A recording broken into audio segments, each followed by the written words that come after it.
the 582nd day of the sex offender administration. Donald Trump is threatening a $5 billion defamation lawsuit against the Center for American Progress after the think tank published research challenging Trump's claims that the National Guard deployments reduced violent crime. The Center for American Progress is right. The National Guard can't do anything to reduce the violent crime perpetrated by the Trump administration. A 17-year-old boy was killed and a 15-year-old boy was arrested after a shooting at a high school football game in Bakersfield, California. The 17-year-old boy has not yet been publicly identified, but you will recognize him. He's the one inside the chalk line.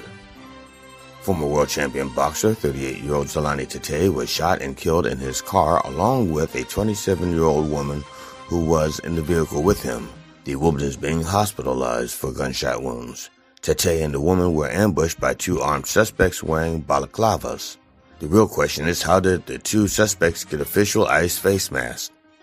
Donald Trump's visa ban affecting 75 countries was struck down by a federal judge in New York on Friday, requiring the Trump administration to resume processing visas for people from those countries. Trump says, okay, they can have visas, but they cannot have Discover, American Express, or Diners Club.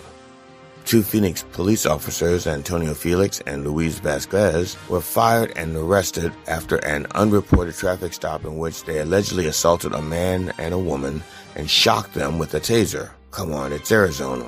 It's a dry taser. This has been the Dr. Reverend Jelly Roll with headlines and punchlines for Monday, August 24th, 2026, the 582nd day of the Sex Offender Administration. Join me live at the Church of Last Resort Sunday mornings at 9 a.m. Eastern Time on MindDog TV. Viva the Revolution. The opinions expressed on this program are those of the host or guest and should not be interpreted as statement of fact. Independent fact-checking and corrections are encouraged. Can we get a cup of coffee in here, please?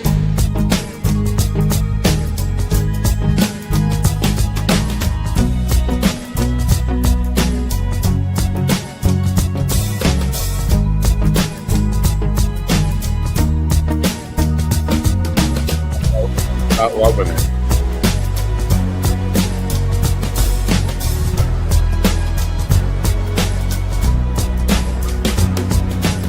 Damn good coffee and hot. My dog is your mind's best friend. Yeah.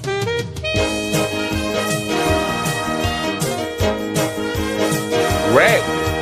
My dog is your mind's best friend. How about what you did? Wake up, America. You've got a dog that needs walking. Hello. That's right, sunshine. Just put on a big pot of strong coffee and get ready to type your little hate mail with your opinions about kumbaya and flat earth insanity. Stand-up comedy? You want stand-up comedy? Well, we've got sit-down comedy. It's time for Coffee with a Dog. You make me laugh. No, I'm not going to make you laugh, and you won't make me laugh. We're going to try to make each other laugh, and it won't work. Good morning, folks. It's Monday, August 24th. My mom's birthday. Happy birthday, Mom, you dead lady, you. August 24th, 2026. And there's nothing funny about the news. Have you read Project 2025? Because I did. I remember reading it, and I remember reciting it to that fat fucking Nazi loser Mikey Scarione, or he calls himself Michael Shane. And he said, well, who wrote it? Well, all right, who wrote it? The Heritage Foundation people and a whole bunch of Trump cronies. That's who fucking wrote it. Oh, no, it's a Democratic hoax. Yeah, well, if you look through it, it seems like they're following it like it's a blueprint. But one thing that is definitely in there, Chapter 13, is creating food scarcity and, a little bit of panic about the food supply and killing horses. Yeah, wild horses. They're killing wild horses. They kill horses, don't they? And all that's coming true. But almost the entire fucking thing is coming true. So there's nothing funny about the news on Monday morning. Anyway, I don't know how to get funny. I really don't know how to get funny. Where's the funny in all this? It's one thing that's funny, and maybe we'll talk about this. A Florida man, I forget his name. We'll just call him A Florida man. A Florida man. He decided to host an open mic night for comedians. Well, not just comedians, an open mic night. You could go to poetry, comedy, music, whatever, in a Publix supermarket. The problem was he never asked Publix if he could do that. And he was like, I don't know, 4 people into his sign-up sheet when the cops came in and said, you can't be here doing this. And he had a sign that said Publix Presents and all this kind of stuff. That's ballsy. Just go into a business without asking their permission. But it's funny. I mean, you're walking through like the produce section. Well, he was in the deli section. Okay, you're looking for cheese, and all of a sudden you're confronted with stand-up comedians. That seems like rape. I'm sorry, maybe that's a little drastic. Having never actually been physically raped, perhaps that's an overstatement, and I apologize to anybody who has been physically raped. But it's ear rape, it's eye rape, it's without comedy without consent. Is all I'm saying. Anyway, we don't have a show for you today. I was busy this whole weekend. Yeah, trying to get us some guests, and I do have some possible guests coming on. But I asked Hunter Biden to come on. See, because Hunter Biden, I don't know if you know this about Hunter Biden. He's doing everybody's podcast except mine. Now he won't do this one because our numbers are so fucking low, and our numbers didn't used to be so fucking low. It's listen, I don't know if you noticed about our numbers, but they've gone down since Willie left, and I blame that on GD. GD fired Willie and told him never come back again, and now Willie's going off to be a superstar. He's everywhere. He's like on Netflix and Showtime and wherever he is, and we're hearing our numbers are like 7. Even Sunshine abandoned us. She's now. I understand she's following Willie around with a diaper bag. Whatever. But so it's all GD's fault. He also, well, I don't know. He fired a certain news lady who, listen, news was not her thing. I would agree with that. But he's fire crazy. He's like one of these administrators you hire and they just go firing people. And then he fired Robert Taylor. I don't know if you know that about GD. He all the people that were bringing in the people, the numbers. And we would have been able to get Hunter Biden. Now, I'm not saying Hunter Biden is off the table. He's right on the table. He's there. He's right there. He's small. And there's some other people I have reached out to, names you would recognize, but nobody's coming here. I could see why. Even the publicists who used to send me authors every day, they're like, I heard you abused Henry Heinrich. And by the way, just before I play a stupid, dopey commercial so I can let GD in the room without any kind of, there'll be plenty of, I had to leave a bad review for the first time in my life on one of these publicists. Podmatch is the one I'm talking about, for Heinrich, who was a guest last week. And I've never left a bad review for a guest before. Even not even that, get off my show. I'm glad you got to ask that dude. Well, there was no place to leave a bad review for him. But I could not, in all honesty, if you don't leave a truthful review, what good are the positive reviews if everything is positive, right? And it has to tell the truth. Like, Heinrich did not come here for a conversation. He came here to deliver a monologue. And when asked a simple, direct yes or no question, he gave a 10-minute answer that did not answer the question. So I had to leave a bit of a bad review. And I think that hurt him because then he left a bad review for the program. I don't care. First of all, I think all his criticisms about the program are right. We're a bunch of sloppy whatever he said. And I didn't know about the book he talked about, the 1850s book about politics that nobody says is the best book on politics ever, except him. And he says everybody does. I don't want to start a war with Heinrich now because, listen, he would win that war because he's Polish. I don't know if you know that about him. I just stuck, I stole that from Willie. I don't know if you know that. I don't know if you know that, but I stole that from Willie. And now I can't let it go. It's my thing. People are going to associate that, I don't know if you know this, with me. And that's a bad thing. Anyway, get a TikTok thing because the prop money has left us for another woman. Prop money probably moved in with Sunshine and said, let's lose this sucker. Anyway, TikTok streaming. I'll put up another sponsor tomorrow, but right now.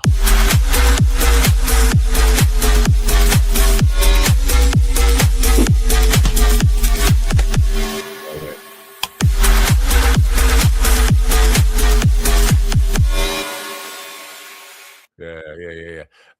Hey, wait, I added GD to the stage. Why didn't he come to the stage? Oh, you took yourself out of the stage. You don't want to be on the show?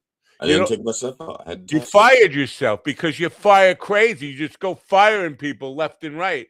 Everybody you see, everybody who's bringing in the people, you just fire them. I hadn't touched it. Good morning, GD.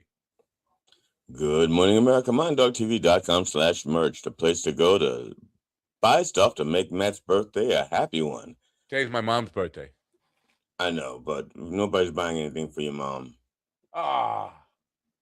She could use. What do you get the woman? What do you get the woman who has ashes? Who has everything in it? What do you get for the woman who has everything she needs in an urn? That's what I was going to say. We could sell her one of those GD urns, right? Are those for sale in the store? No. That urn is not for sale. I don't even know how much it would cost to get made in today's dollars. Because it's, it was an art. It was an art piece of art, Yeah, but today's dollars aren't worth much, are they? The dollar is kind of. Yes, that would be like it'd be like a wheelbarrow full of cash then. Yeah. I don't have a wheelbarrow full of cash. And how much? And you can't even buy a wheelbarrow because you don't have enough cash to buy. Well, thank God I already have my own wheelbarrow. Wow, mine I bought it before things got bad. My wheelbarrow has a flat, and I can't even. You got to get one of those tires. You have to get one of those airless tires. Yeah, they're just hard as a rock rubber, right? But when you're outside doing a wheelbarrow, it's not like you're driving a car and you need the shock absorbers. Right. Yeah. No, I'm agreeing with you. I would need one of those hard as a rock wheels, those tires, whatever. Because I have my yard cart. I have also a garden cart. I have a wheelbarrow and a garden cart, and the garden cart has those inflatable tires, and I don't like them. They dry rot it. Two of them just dry rot it, and so I had to buy 2 more tires. But not with today's dollars. No, this is with last year's dollars. I bought them. I am going to buy a garden torch. You can say hello to Ann from Maricopa and Kev from Auckland or wherever the fuck he's from. He's from he's from that island down there, that island nation. And from Maricopa. Good morning. We have a caller from Maricopa County. But Heavy Kev is saying, does the mention of God put people off these days? Why is he saying that? Did we mention God? Did I mention God? Okay, is that why? I mentioned Willie. Willie is not God, but GD fired Willie, and now we have no followers, right? But I don't remember it that way. You don't. No. Maybe it was Ron. It was somebody. I don't know. Maybe it was me, but I think it was you or Ron. Anyway, I just thought it was interesting that Willie leaves and you replace it with 2 people, as if Willie was doing the work of 2 men. And Willie leaves and you replace him with Stevie and with Driphausen and Ron. Yeah. And that didn't work out either because you fired both of them, Ron and Stevie. No, they both quit. I did fire both of them, but that was a temporary thing. They were back the next day. It's like, that was a bit. The thing is, you fired them, and that hurt them so much that they eventually quit because they didn't know when they were going to get fired again. Well, AI is making fun of Ron. As you know, if you follow it, you too, who follow the program, Ron was here on Friday, and I played a AI song that's called the AI song, and it makes fun of AI songs, and it says, "I did this to bait your age," and blah blah blah. And at the end of it, Ron's criticism was, "Sounds like an AI song." And AI said, cutting up the reels, he said, clueless joke goes right over a comedian's head. That's what it said, and it did. Yeah, well, it's true. I mean, the lyrics basically say, "This is an AI song. It sounds like every other AI song, and you don't like it." And his first criticism is, "Sounds like every other AI song." Did you listen to the fucking? Well, I'm glad that I'm glad that I started my comment by saying the lyrics were good. Oh yeah, thank you. That's well, the lyrics were good. Yeah. So yeah. Yeah. I said that. I guess he goes, "Oh well, that guy gets it, but the other guy." Another guy. I'm not saying Ron's not the brightest. Either that, or AI doesn't think I'm a comedian. Oh, yeah, that's right. You're a humorist. That's right. Yeah. And you mentioned God a lot, I think. Or not you, but you write God into a thing for somebody else to mention a lot. Yeah. And so maybe. So what now you before the sermon on last, I want to mention three things or two things. There are two of the news things that I post to YouTube are being blocked. The one from the 21st and one from the 17th. They won't show them. Wow. I don't know why. Or just YouTube. For the what 17th, was the subject of them? I don't remember. There was a Rev thing that got blocked in it. It didn't get a copyright strike or any kind of strike or anything, but they said it won't show it to any. It was inappropriate for all audiences. I don't know what he said. Of course, it's inappropriate for all audiences. Well, no, you mean like nobody can see it? He says a lot that's not inappropriate for all audiences. So you say, of course, no. He's done hours upon hours upon hours that were considered appropriate for audiences. This 1 minute clip that YouTube said, nah, that's. But they didn't pull down the full hour that 1 minute is in. If that's inappropriate for all audience, the thing that it came from should be too. Not that I want them to do that, but it's. So I don't understand. So what did they do? You delete that minute, or? Yeah. Well, no. It was a short that AI cut up and put out there. Oh, okay. It was something about a dick joke. I think. I don't know if it was. Well, actually, you can find. I actually delete them after I read them. These YouTube notifications, they come in because of that guy who sold me the old morning music, the old morning intro, with his voiceover, has gotten a copyright strike on everything since the very first episode. So every day I get like 3 of those. Oh, this one's a copyright infringement, and it's not a strike. It's just they're taking all the royalties for all the advertising dollars off of those episodes that will never get played again, but it bothers me, so I got to go erase it. But it's 3 at a time. So the penalty isn't retroactive. It applies to any revenue that they might generate in the future. Right. Okay. I already got the check and spent it. They can't come to my house and take it away from me, can they? Well, what, 30, 40 cents? They might look. Who is it? Oh, YouTube's at my door. Hold on a second. They want money. I gave it the office. Anyway, the teacher was kind of interesting to me. I never thought about I never thought about the lyrics of the teacher. Wait a minute, no, you got to let me finish the question. So before Sunday, you had said you hadn't thought about the teacher that way, and so the Reverend was insisting that the teacher was about a cult leader and not just teachers in general. So what did you think of Now, what do you think of the teacher now that you've heard I the think it Reverend makes say? sense. I think the Rev's analysis makes sense when you actually think about it. The problem was I never thought about it. It's one of those things where you just listen to the music and you don't even really hear. I didn't know about the laying there and with a drink in hand, whatever he says, having fun, and the teacher found fun, but I found none. Whatever the fuck he says in there, I didn't know. Suntanned, drink in hand, lying there in bed. Right. That's off the not the Aqualung album, right? It was the it's one off before of Benefit. that. Benefit, 1970. Yeah. I'm learning a lot. I am learning a lot from doing this stuff with the Reverend. Were you a big Tull fan, a Jethro Tull fan? How should I put it? I am a fan of a lot of what they do. I'm not like, I don't go around following the band or the music or anything like that. But when I hear it, I go like, God damn, I like that. Yeah. It's different. Well, first of all, I like different. I really like different. And I don't think anybody else is going to have a sound like Jethro Tull. That's true. Oh, no. There is a band that sounds exactly like Jethro Tull, and they came out like 1978, 79. They were called Horselips, an Irish band. I remember Horselips.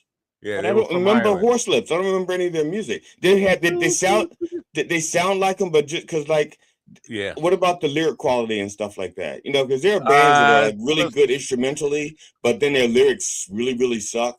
There's nothing that compares to like Aqualung lyrically. Like I listen to that. And even Thick as a Brick. Some of the stuff. No, I don't think they were lyrically like Tull. But they definitely had the flute out front, and the music sounded very Tull influenced. But I don't know that they ever charted anything in America. Horselips. Yeah. Well, I remember the name Horselips. It's in 1980, 81, 82, somewhere in there. We were not between drummers. The drummer that we had wasn't good enough for what we were doing. And it's a shame because he was like my first fan. As a matter of fact, that's why he wanted to play drums for us, because he saw me at a jam session and he goes, "Are you playing in the band?" I said, "We just started." I said, "Just started the band." He goes, "Man, you're really good." First of all, that should let me know something was wrong with him right there.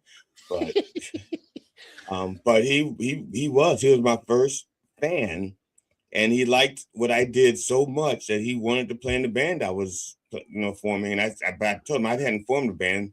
The band had kind of recruited me. Well, yeah, they recruited me. I didn't join them. They recruited me and I joined. Right.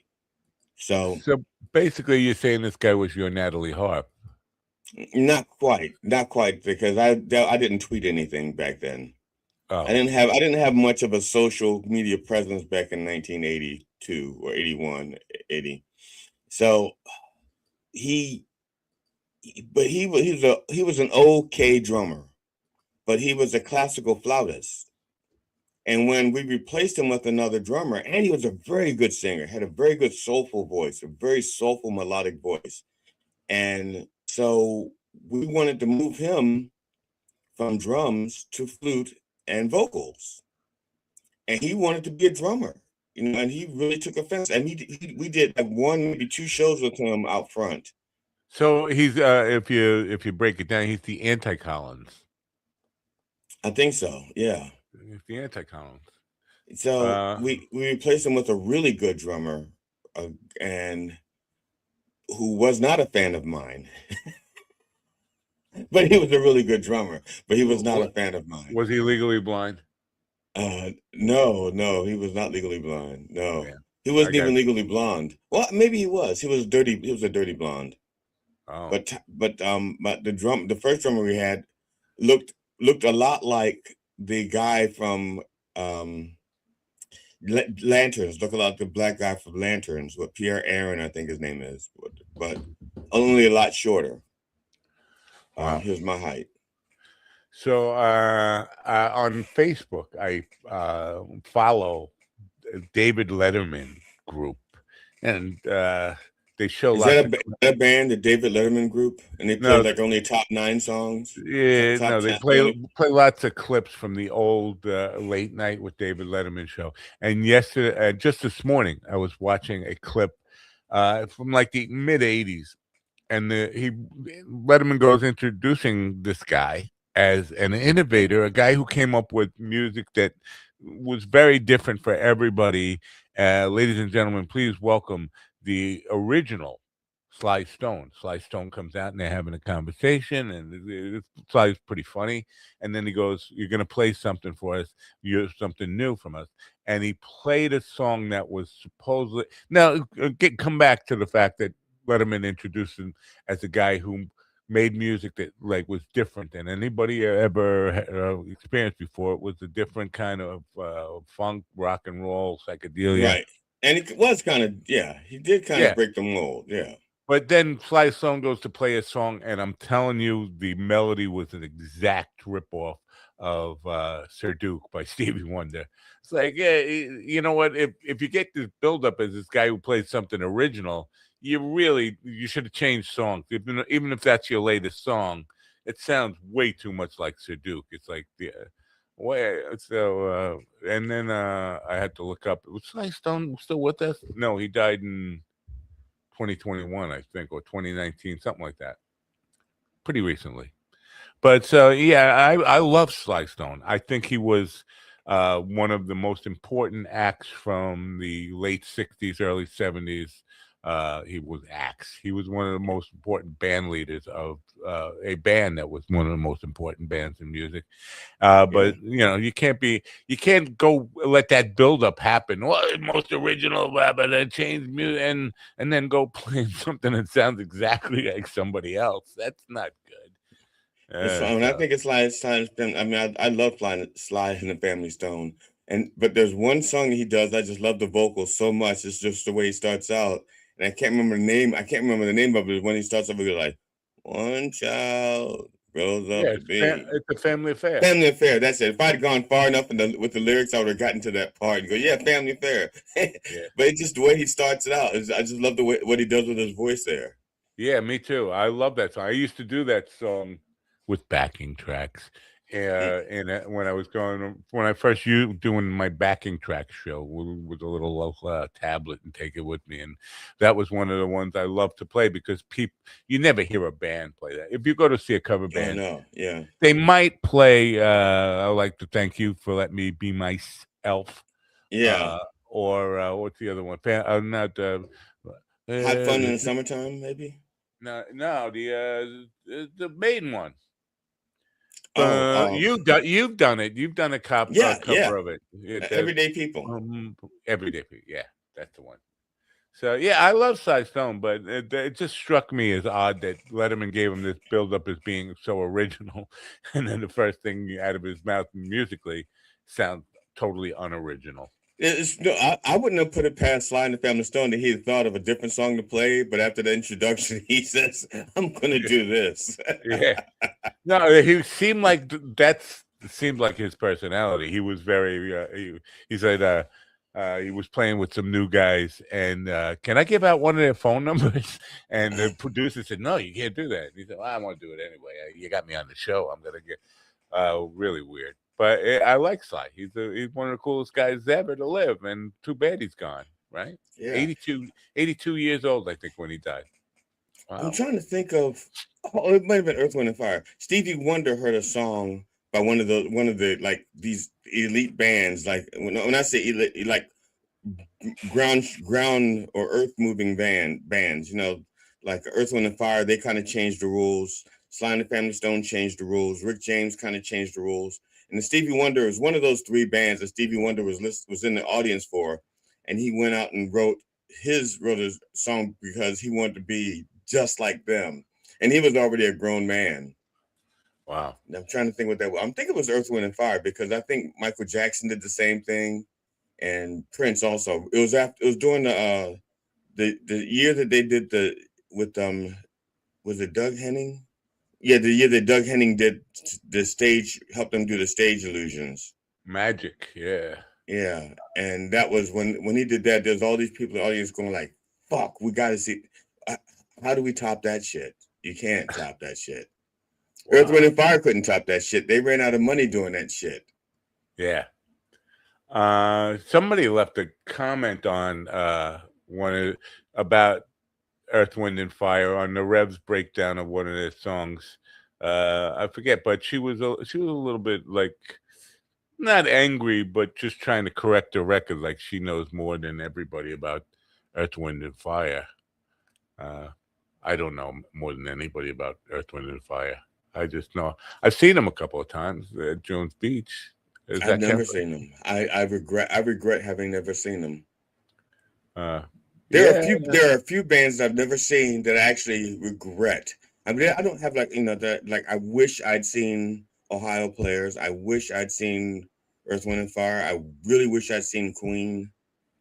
I would have loved to seen Queen with Freddie Mercury.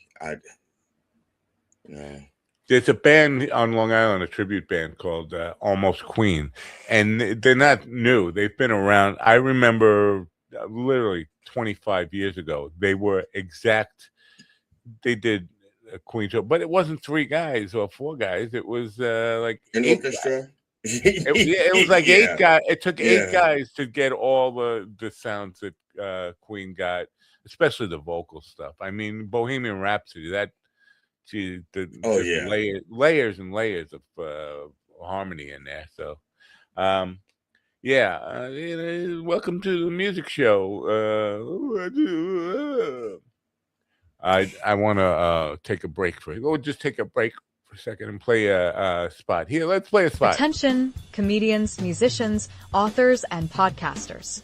Coffee with the Dog is now booking for the upcoming season. Get free publicity and hone your interview skills in a fun, safe, and supportive setting. Coffee with the Dog is a live stream podcast based in New York that airs daily, Monday through Friday, 9 a.m. to 11 a.m. Eastern in syndication on Live 365 and iHeartRadio, as well as video streaming platforms like YouTube, Twitch, Rumble, and many other platforms. Guests usually come on remotely via StreamYard. It's like Zoom, but easier. The morning show focuses mainly on comedians and musicians, but we have authors and filmmakers, military vets, and many others on as well. And we have interviewed many top names and classic celebrities. For bookings, go to minddogtv.com/booking. I just noticed there's a mistake. Classics. It should say classic, not classics. Sister Straight Hair, So Sexy. She actually wanted the job on the Rev show, and I said, no, the Rev has a girl. She's got curly hair, and she's so bright. Oh yeah, sister curly hair. She is so bright. Yeah. So I told her I'll let her be on this program as long as she agrees at some point to lift up that skirt. Right? Oh, well. Is that against the laws, against the rules? Is it what's the deal with that? Am I allowed to do that? You can do that. I think you cannot pressure them to do it. Like in other words, like their job requires them, or I don't think you can say, your job is on the line. Lift your skirt or else. I don't think you can do that. But let's because Heavy Kev is the only one talking to us now. He wants critical reviews of. I says I want critical reviews of my music. I can but improve. I can buy it. You need to earn that stuff. You don't need to earn criticism. Believe me. All you have to do is post it on social media, and you will get a ton of criticism, whether it's constructive or not. I don't know. Is Bandcamp worth pursuing? I don't know. I've never. Here's what I know about Bandcamp. I used to know a little bit more about Bandcamp, but I don't remember anything about it now. Yeah, I know bands in town, but that's not a. I don't know what band. You know what? Let me. I thought Bandcamp was like. I can't remember now. I can't remember at all. Yeah, well, that comes with age. Bandcamp. Discover amazing music and directly support the artists who make it. I don't know. What does that mean? Does it have a fee? Bandcamp, Bandcamp App Store. Do you pay for Bandcamp? I don't know. And like, what? I don't want to. If we're going to buy fans, we got plenty of people here that are willing to sell us fans, right? Yeah. You could buy fans on Amazon, little small fans. You notice I'm wearing a little tutu hoodie. Hoodie. It's a fall thing, but it was a little chilly this morning, and I wasn't wearing a shirt. Ooh, who showed his nipples? And I threw this on. Now I'm hot. So, yeah. Next commercial break, you can take it off and put on a t-shirt. It's too. I need. You know how long? That's 300 feet. Whatever. Way too far to go get something. I would take it off, but I just showed my nipples, and I could hear people puking across the. It's not the nipples; it's the fact that you're lactating that made them nauseous. Yeah, and it's half and half. Not even. Oh yeah. Well, then you just take your cup. What about this food insecurity thing? With this food insecurity thing, where nobody's secure about their food. The food supply is we can't eat ever, right? We're going to starve. We're all going to starve to death. Well, I don't know which food you're talking about, but I know that. I shouldn't say I know. My understanding is that Trump wants to start importing beef, and not only that, but removing the tariffs on the beef. But I don't think he hasn't said where the beef is supposed to come from, and it's going to be lower. Did. Argentina, and he was going off. Well, that was earlier. I mean, more recently. Before it was Argentina. Before it was Argentina, but he has a new plan. That he was talking about recently. Matt looks amazing as Freddy. What? Oh, here. Maybe Freddy Krueger. Oh, I don't know. And look at me. Look at me, Brian Gray. Yeah. That's something like. Why is the neck bent? The neck looks a little bent. Doesn't it look a little bent? Or is it just me? That's just the way. That's the way you have to put your neck to get those notes. Yeah. I don't know. Jesus. Poor Freddie. He went bald before he died. No. I'm sorry. Happy Kev does great work, but see now there you go.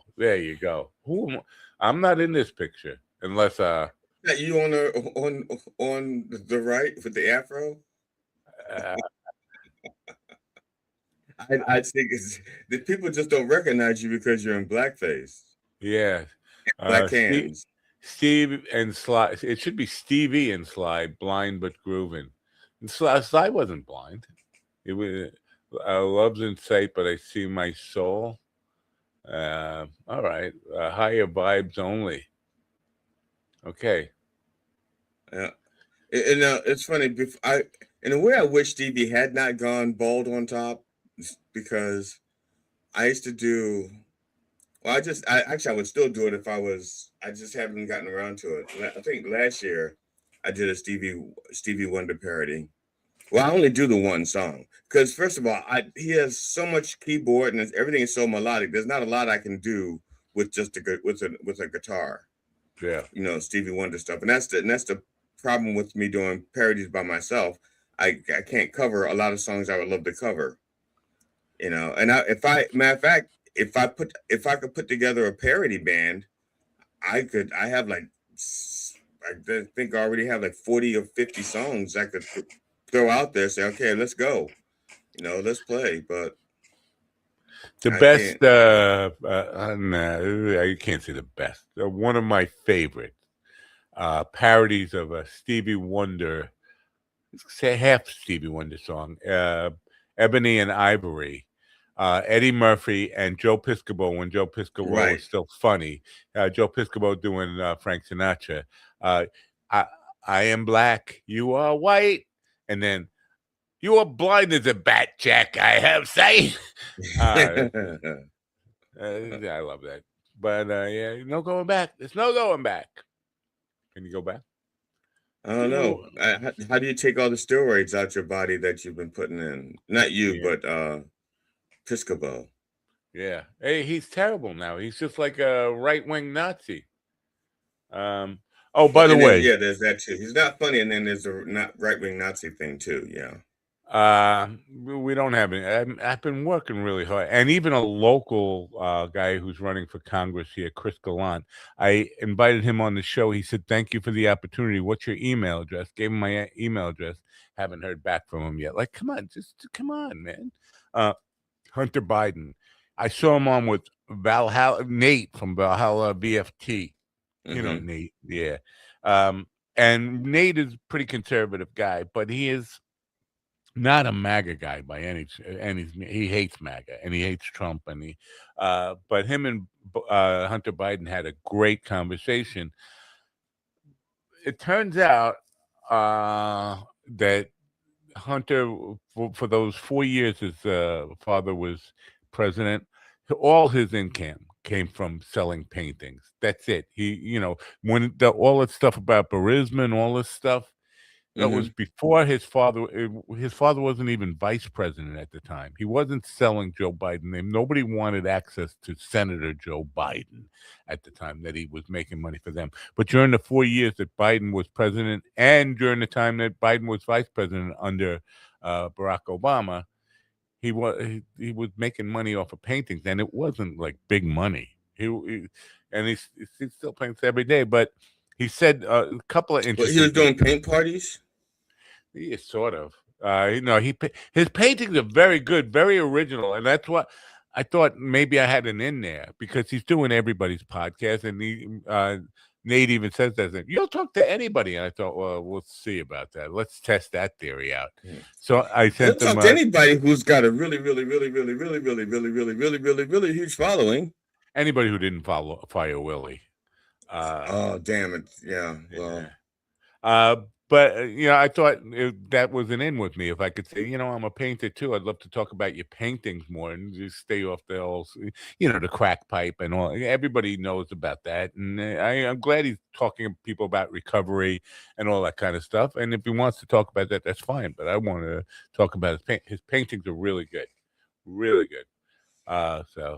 And all that talk, and one last thing about him, all that talk about him being a Nepo baby and being not qualified to sit on the board and everything, turns out he's very qualified. He was on boards of everything. He went to Yale, and I believe he's got a law degree from Yale.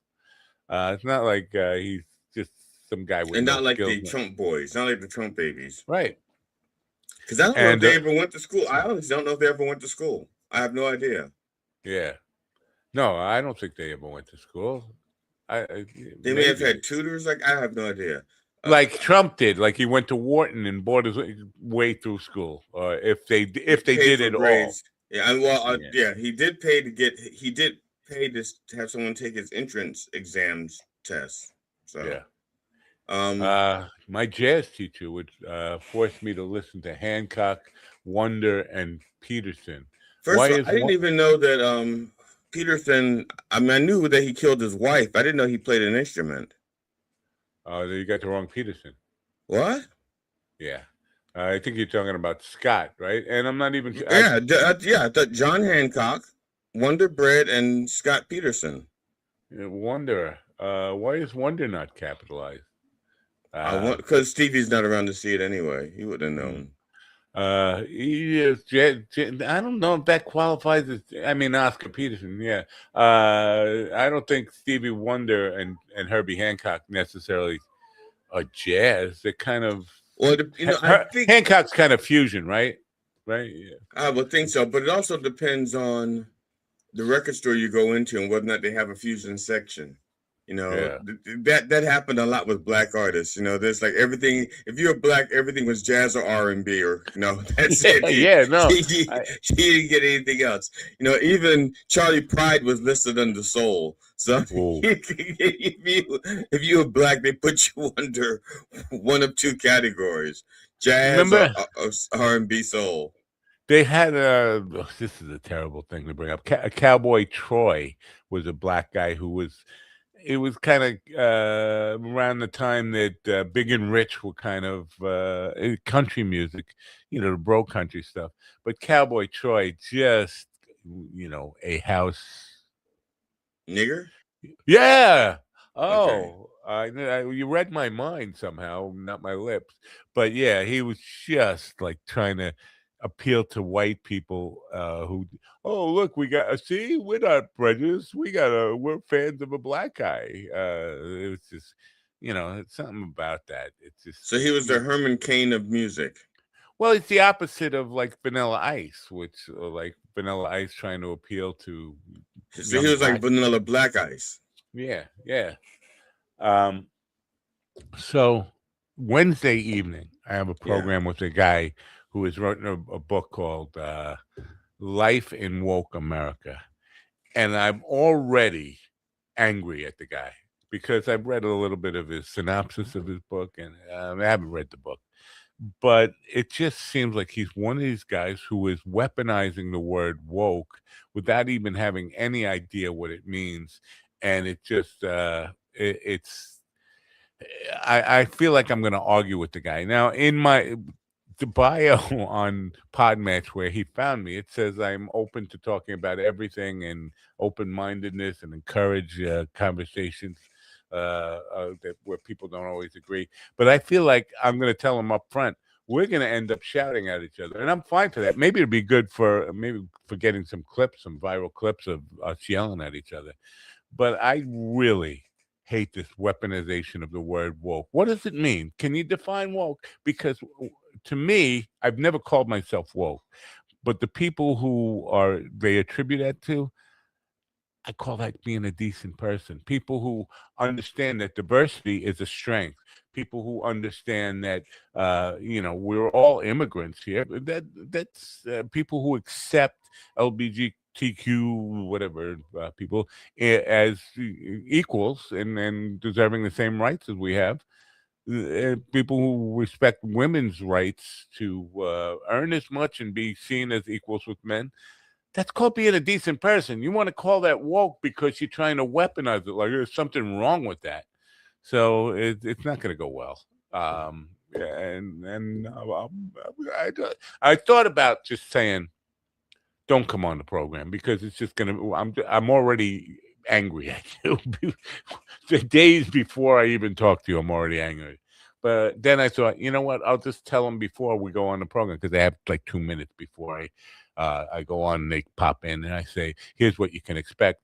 And for him, what I'm going to say, here's what you can expect. I'm going to tell you, get off my fucking program. I'm glad you got ass raped in prison. You ready for that? So that's all I have booked for this weekend. Been reaching out to lots of different people and not hearing back from anybody. And there was a day I heard back. Thursday, I have Erica Clempt on the show with me. We're going to talk about solar alternative power and stuff like that. Oh, yeah. She wants, tell her if she wants to do my house for free, and as a collaboration deal. And I will show it every morning, and I'll power the show by that, and then that's good advertising, isn't it? The show is powered by her solar powers. Yeah, so I don't know. I just should I do this Wednesday thing or not? I get all these, emails from marketing people who say, Coffee with the Dog has potential, and we can help you like reach thousands of more people. And not talking about bots, they're talking about SEO stuff that I could do to improve the viewership. No, the only way we're going to improve viewership is to get Willie back. But Willie's too big now. He's a superstar. I don't know if you know this. He's just his career is taking off. So we can't get Willie back. So we're stuck. But I said to them, if you're sure, first of all, if you think this program has potential, but if you're sure it has potential and you're sure your system works, how about you do it for half ownership of the program? And they never write back. That's it. Like they want money up front. Well, then to me, that's admitting that you're not sure that your system's going to work. Because if you're sure your system's going to work, you would jump at that, right? If I was let's put it this way. Everything that I was convinced that was going to work, I didn't say, I invested my own money in it. Now, of course, I've lost my own money almost every single time, but some of it wasn't because, like, I did an internet radio show. I did it for a year until I ran out of money. I was just, but after I ran out of money, it was like within months, a couple of people said, you were just ahead of your time. You were just too early with this. People are kind of seeing the idea. They get it now. You should come back and do this. I'm like, if you want, you can do it. You can have all my equipment. I'll help you get started. I'll show you all the stuff that I did, because there's a lot of technology that didn't exist to do what I wanted to do, and I had to like reverse engineer a lot of shit to do, or not reverse engineer, but make shit work in ways that God did not intend. Oh, I didn't know God intended for shit to work.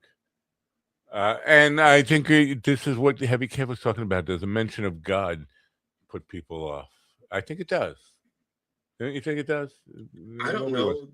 I know that I saw the I was just gonna.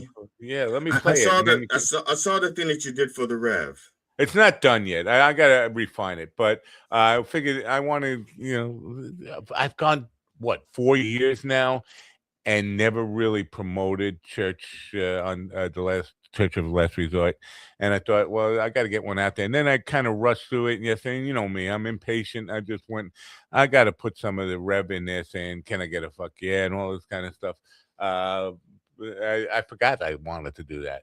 So I'm going to play it now for people, because you know what? If you're Sunday morning, first of all, if you're looking for redemption or salvation, I don't know if you know about redemption and salvation, but you can find it Sunday morning, 9 a.m. on Mind Dog TV at the Church of Last Resort. Looking for redemption?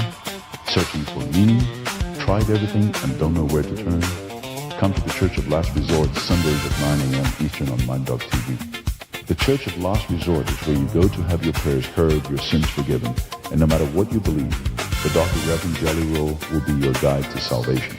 Yes, the Dr. Reverend Jelly Roll has also been called the racy reverend, the pervert pastor, the vile, vulgar vicar of vice, the sexy shepherd, the missionary man, the minister of mischief, the He's drinking from a microphone, the freaky, frisky friar, the assman abbot, the colored cleric, the horny honorific, the booty banging brother, the handsy high priest, the immature imam, the reach around rabbi, the shameless shaman, Father Christmas, the wicked I like to watch witness, the holy ho, the divine dominating dominant, the big shot bishop, the depraved preacher, the tickle me theologian, the minister of making love, the clergy of cunning conversation while eating, preaching, and that nasty N-word. Join in for a bump in a bottle and bring your friends and family. The Church of Last Resort, Sundays, 9 a.m. on Mind Dog TV.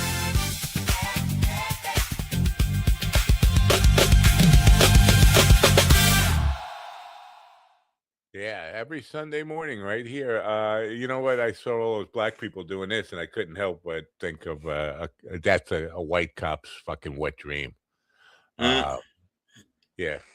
So Church of Last Resort. I definitely need some work. I'll work on it. But for now, it's hope for people who've never heard about it. We'll see that clip. I'm gonna ask permission from two people now. Heavy Kev, I have the version that I hadn't, the unfinished version before you redid can I show it? And Matt, can I show it? The one that Heavy Kev with me, now that we're past the thing. Right now, listen, I'm not going to give you carte blanche, but we have 0 copyright strikes. We're set back to 0. So I'm willing to risk it. And I don't know if this has a copyright strike in it, but go for it. Okay, because it hasn't appeared anywhere. So how would they copy? Well, I guess they could say the music, but the music is original. Well, so I've gotten copyright strikes. So Heavy Kev, with your permission, I will play the unfinished version. Just give me a thumbs up. All's good, bro. Okay. Now maybe a pinky up. Not okay. Okay, we're still working on this, but here we go. Ready? I'm ready.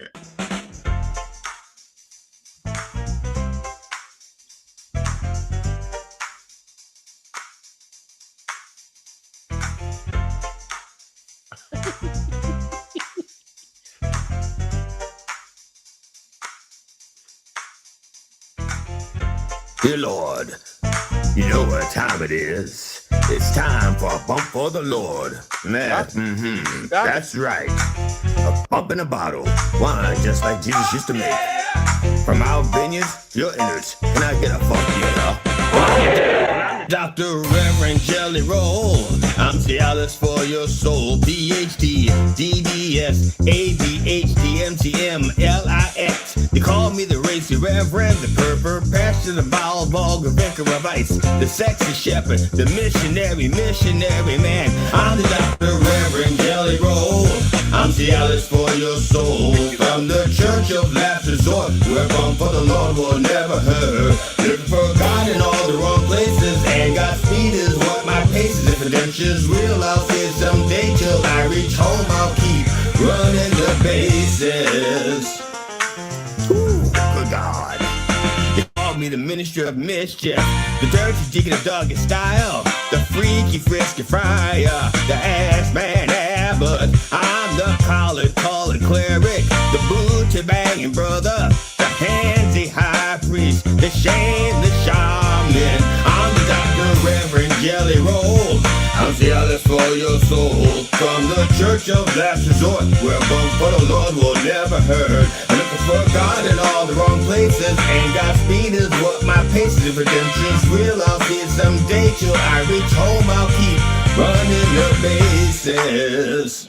Yeah, I'm your father, Fistmas, the wicked I like to watch witness, the holy whore, and the holy only grows, the divine dominating dominee, the tickle me theologian, the minister of making love, the clergy of conversation while eating the cookie, and that last the N-word. Point is, I come by many names and by many methods, but I don't come easy. I'm the Dr. Reverend Jelly Roll.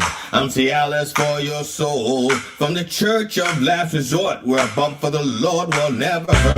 When the heavens finally call my name and ask me to explain, I'll shrug and grin and confess my sins. And if I come back, I will do it again. Oh yeah, oh yeah, oh yeah. I'm the Dr. Reverend Jelly Roll. I'm Cialis for your soul. From the Church of Last Resort, where a bump for the Lord will never hurt. No, won't hurt, never hurt. Looks like the red is bumping a little already. Never hurt. Oh yeah! All right, that's very good. Wait, the only thing I would say that's very good as a music video, if we could get a short version that we could use as a promo, because it's too long for a promo, but very good. Yeah. Yeah. I just want. Why is the Rev already drunk? He's getting in the back door, thinking he's getting in the front. What? I don't want to reveal our secrets. I don't want to reveal the reason why we did that, but yeah. Oh, was there? No, I was going to say it's like a glory hole in the back seat. Listen, I'm sorry. My mind. Forgive me. But is that Heavy Kev's music or your music? Because it's his music. It's his music. He wrote the lyrics. I just suggested some of the lyrics because of since I was trying lyrics by taking the Rev's words. Okay, yeah, he wrote. Yeah, a lot of the words. Yeah, a lot of the words were the Reverend's words. But yeah, the lyrics, the words that weren't the Reverend's words are Kevin's words. And some of those words I had to change because it was difficult to sing. Because originally Kevin had like an AI singing it, and they don't breathe. They don't have to breathe. And so they don't have to worry about, and there are some words they were saying wrong. They're just like, they didn't say theologian. Yeah. They didn't say shaman. You know, there's a couple other words that the AI just didn't know how to say. And I kept thinking to myself, no, it's going to annoy me that those words are out there like that. So, yeah. James Earl Jones had some difficulty pronouncing some of that stuff. If you remember the piece I played earlier this morning, James Earl Jones was like, I forget what he was stumbling on words, and one he actually stuttered. Did he have I think he might have had a stutter in real life, and because the stutter was he not had stutter as a child. He had to study as a child. Yeah, because licks instead of LIX, it was licks. Yeah, it came out. And I cut out a couple of things where he actually stuttered, like he I was like, what's going on, James? I mean, I had to cut those out, but it wasn't. I thought I checked the text that you sent me about the names the Revs called, and it wasn't in there. But he was having difficulty with that. Hey, hi. Well, whatever. So James is dead. Thank you, Ann. I thought it was funny too. And it did. And believe me, when the Reverend was so easy to work with, kind of, except for the spin, getting him to do the spin, and because they were like we like 20 takes to get the spin right. You know, first he got the spin and then, but by the time he finished the spin, he was like off camera, so he couldn't spin and stay in the same spot. He spin and slid. Yeah, he was, but it was fun working with him. We had a good time. Yeah. So you say it's not done? No, because I honestly don't. I really don't like the layered voices of the Rev. You know, it's like the same voice of the Rev layered. I don't like that sound. But I do want to do. But he's a pitch. He's a little pitchy. You know, he's a little pitchy, and I understand that. So I want to do some female backing vocals. Ooh, and he could do that in Suno. He could just put the track in there and say, "Give me some females. Give me like." Yeah, but the way I want it done, the AI won't do it like that. They can't. AI couldn't. And I wouldn't know how to tell it to do it, or I wouldn't know how to tell Kevin how to do it. But I want it slightly syncopated. Yeah. I think that's in YouTube Studio, Suno Studio now, you can do that. You can just work on just that isolated track and kind of write it out, the syncopation and all that stuff. You can definitely get it to do it. Yes, I want it. I want it to start out slower and syncopated, and then they wind up at the same place. I'm getting calls from Montreal, Canada. What do you think that could be about? I've never gotten spam calls from. Oh, there is a tariff war right now between Carney and Trump. So they may be trying to get you. Don't answer. They're probably going to get you in the middle of a war.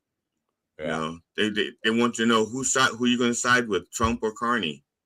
You know. Art, is it Art Carney? It is Art Carney. Yes.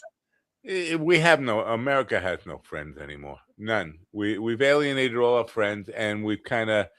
I wrote about this yesterday and got a lot of people commenting on it on Facebook. But he's alienated all our friends, and the people who not like us, but they find us probably useful, are Russia and North Korea, and that's it. I mean, nobody else wants anything to do with the United States. He has fucked us up, and he did that all while exposing the myth that worked to protect us for 50 years, was that America was a superpower. He's talking about all economic devastation. People, they read the news. They know that we're $40 trillion in debt. Good part of that due to the one big beautiful bill. A good part. Anyway, we're $40 trillion in debt. We're not a superpower economically, and we're definitely not a superpower militarily. And I think 19 goat fuckers exposed that 25 years ago, that with all our aircraft carriers and all our missiles, and we don't even have that many missiles, but I think we fired them all, and submarines and whatnot, we are not a military superpower because we crumble with fucking 19 goat fuckers and box cutter knives. So we've been exposed. The myth of American superiority and so we lost all our friends who would be there to help us out in tough situations, and the people who were afraid of us because they believed the myth. That bluff has been exposed. When I was in high school, I was saying that this was all bluster. That this is 1976, 77. I was Right, around that time. Because Ford and Carter had not run. Let me see. When did Ford run against Carter? Was that 76? 76, yeah. Okay, so it was probably 75, 76. It was before the actual election. But they were calling me a communist because I was saying that most of this America's great stuff is a myth. The American dream is not just dead, it was probably never alive, and not for everybody. And they're like, man, you some kind of communist? It's like, no. And I had to defend it. I would defend it in class. That was part of our debate thing. We would have these debates in class, and I was,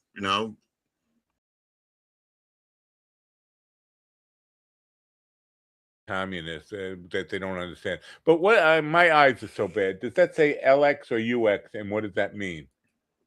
Either LIX or UX. Right. That's from the MCM LIX. Oh. And so, but that's one of the words that AI got wrong. When AI says it goes MCM licks.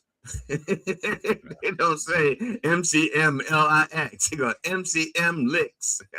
Yeah. Did you hear about the? I mentioned it this morning in the intro. The guy in Florida who went to do host an open mic in public. That was in April. Huh? That was in April. Well, the story was just news yesterday. Or no, let me just say, I saw it on social media over and over again yesterday. For some reason, people decided to share that. That was in April. Oh. And the cops walked in and they dragged the guy off stage mid-set. The guy was they were the middle of the third comic, the middle of the set. Yeah.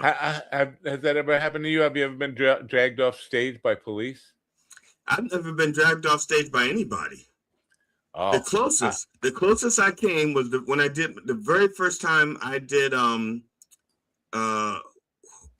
September 14th. 2015 or 2014. When I first did comedy 12 years ago. It was the first, it was the show that we were doing after our graduating class. And we were all supposed to do 5-minute sets. I went up fifth. The guy who went up third only did 2.5 minutes. The guy who went up fourth did around 4 minutes or something, and I should have done 5 minutes. But I started vamping because I couldn't remember some of the things I was going to say, but I didn't want silence, so I kept talking. And then I remember what I was going to say, so instead of cutting things short, it just got longer and longer. And so the guy, the host, was like behind the curtain, like waiting to drag me off. But I kept getting laughs, so he just kept waiting, and then I wound up doing like 8 minutes and 49 seconds. And my wife goes, "You were so lucky. He was ready to drag you off." But he told me, he goes, "Well, you were still being funny, so I let you go on. But if I was running over and not funny, then he'd have dragged my ass off." Obviously, it wasn't Blind Mike, but no, Blind Mike would have dragged me off probably within the first minute. I have been dragged off Jim Morrison style, dragged off of a stage by police. And unfortunately, it was at a time I was videotaping everything. And this is the one gig I did not bring video cameras to. To me, it was like the proudest moment of my rock and roll life is getting dragged off stage by cops. And I don't have any video to kind of share about it. So yeah, I want to play you just the isolated James Earl Jones track, and we can probably hear the stuttering in here. Looking for redemption, searching for meaning, tried everything and don't know where to turn? Come to the Church of Last Resort Sundays at 9 a.m. Eastern on MindDog TV. The Church of Last Resort is where you go to have your prayers heard, your sins forgiven, and no matter what you believe, the Dr. Reverend Jelly Roll will be your guide to salvation. Yes, the Dr. Reverend Jelly Roll has also been called the racy reverend, the pervert pastor, the vile, vulgar vicar of vice, the sexy shepherd, the missionary man, the minister of mischief, the dirty deacon of doggy style, the frisky friar, the assman abbot, the colored cleric, the horny honorific, the booty-banging brother, the handsy high priest, the immature imam, the reach-around rabbi, the shameless shaman, Father Fistmas, the wicked I like that to one. watch, the holy ho, the divine dominating domini, the big shot bishop, the depraved preacher, the tickle-me theologian, the minister of making love, the clergy of cunning conversation while eating coochie and that nasty N-word. Join in for a bump in a bottle and bring your friends and family. The Church of Last Resort, Sundays, 9 a.m. on Mind Dog TV. The wicked. What's that all about? Or because I was like, did I? You know what it is? Did you say that you wanted it done like he was a hip hop artist, or he's gonna go wicked? No, I didn't say anything about hip hop. Because I like, did I put that in the text? Did I put too many W's? I went and checked. No, it's not there. Like, what happened to him? Shaman, the shameless shaman. Yeah, the pervert. Pervert. Yeah, like, come on, James. James is dead, right? Yeah, but his AI, his voice has been licensed to be used by Star Wars people in perpetuity. Yeah. I wanted like something more like WWF. Ladies and gentlemen, let's get ready to rumble. Not exactly that. I have a question, because in the introduction it says no matter what you believe, you won't believe this shit. Did they not let you say that, or did you just decide not to try it? I just decided to not to put that in because I knew I wanted to put the fuck yeah in the end, and I didn't end up putting the fuck yeah, and I forgot because it took me so long to get that thing together that I forgot to put I wanted to put the actual reverence in. Can I get a fuck yeah? But I thought maybe two obscenities, profanities within a slot like that would get it less shown to people. I want people to know about the church 4 years into it. Would be good to Actually, let it's not people. 4 years yet. It's going on 3 years. All right, well, that's I lost track. Yeah, because we're at episode 150. Yeah, and it's 52 weeks in a year. Yep. All right, so I'm a year off, but that's not unusual for me to be a year off. I'm often a year off. So yeah, I don't know this James Earl Jones stuttering thing. It's I don't know where he got it from, and I'm just wondering if that's he had a stutter. Like, what he did as a kid? I thought he had a stutter as a child. Oh yeah, I thought so too. And I'm wondering if they programmed that in, like his stutter programmed in somehow. Oh yeah. Anyway. So did you say I want James Earl Jones as a kid in there? I want James Earl Jones. You just didn't say what age range you wanted. Okay, we have James Earl Jones at age 6, where he still had his stutter. Yeah, I'm disappointed. He just is too laid back. So maybe James isn't the right voiceover, but Morgan Freeman was even more laid back in the samples that I heard. Is Matt too woke to tolerate profanity? Yes, he's too woke. He's not woke yet. Got dragged off by security. What did he say? What did he say? You stop. I got dragged off stage by security for speaking up, sparking up a joint on stage with a reggae band in the 80s. Well, it was illegal, you bastard. Is Matt too woke to tolerate profanity? It said, oh, well, no. Fuck that. What else we got here? We got nothing? Oh, that's it. Got nothing. Got nothing. I don't have any paint shows to do, paint parties, paint classes today. So I'm going to be paint. Got to keep up. You got to keep up. Oh, that's what I want to say. Hunter Biden apparently has a stutter. You got to watch. I should link to it if I had the link here.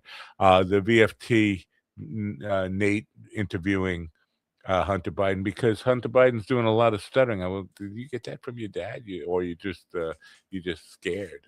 Whatever. But what I want to say about Nate is, I like Nate. For a guy who was you would expect to be flag waving, he's very real. His insights are based in reality. I don't think he's a hater, But I had to say to him, and this, he really shouldn't criticize people in public, but he's got this channel. And I said to him, I love your content here. I subscribe to the channel. I really appreciate your insights. But as an interviewer, you suck. He's the opposite of Heinrich. Remember Heinrich, who just wanted to give a monologue? Nate takes 20 minutes to ask a question and then doesn't let him answer it and cuts him off again with another 20 minutes. It's like, Nate, shut the fuck up. You're great at monologues and when you don't have a guest, but as an interviewer, you need to listen more. Ask shorter questions and more listening. I'm sorry. But now, is it possible that he never really intended to have guests, so he doesn't really have an interview skill or interview idea? And then because of his popularity, people says, I like to be on your show, or somebody else says, or an agent goes, we want to get so-and-so on the show, and he just can't turn it down. Like, I wouldn't, if Hunter Biden says, I want to be on the Church of Last Resort, the Reverend would find a way. Yeah. It's like, sure.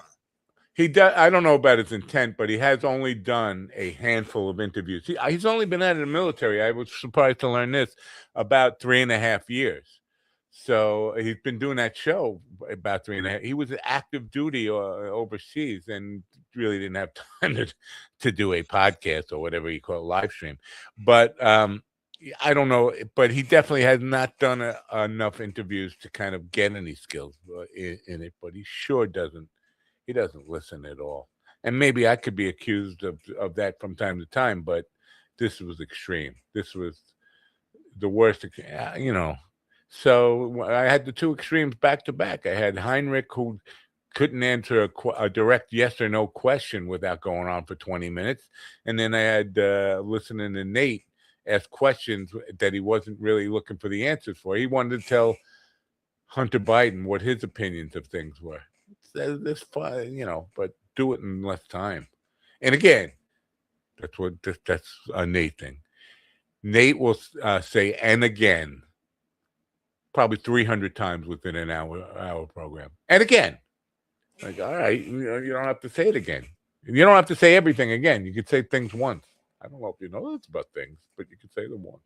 I'm starting to sweat in my little Ricky Martin shirt. But you want to see my nipples again? No, I don't, but that's okay. Yeah. All right. What did you do on the weekend? Did you just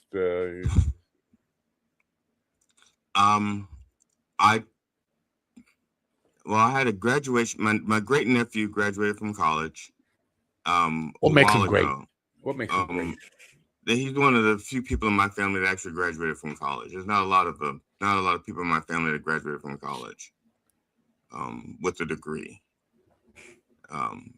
And so he's like probably my niece has a degree in business, I think. So at any rate, so there's not a lot. And they were all after me. I didn't do it either. I had scholarships and I blew them all with either sex or drugs and rock and roll. I didn't do it. But the next generation after me, quite a few of them are doing college stuff and getting degrees. So, and that's what he did. He graduated from college. So his celebration was August.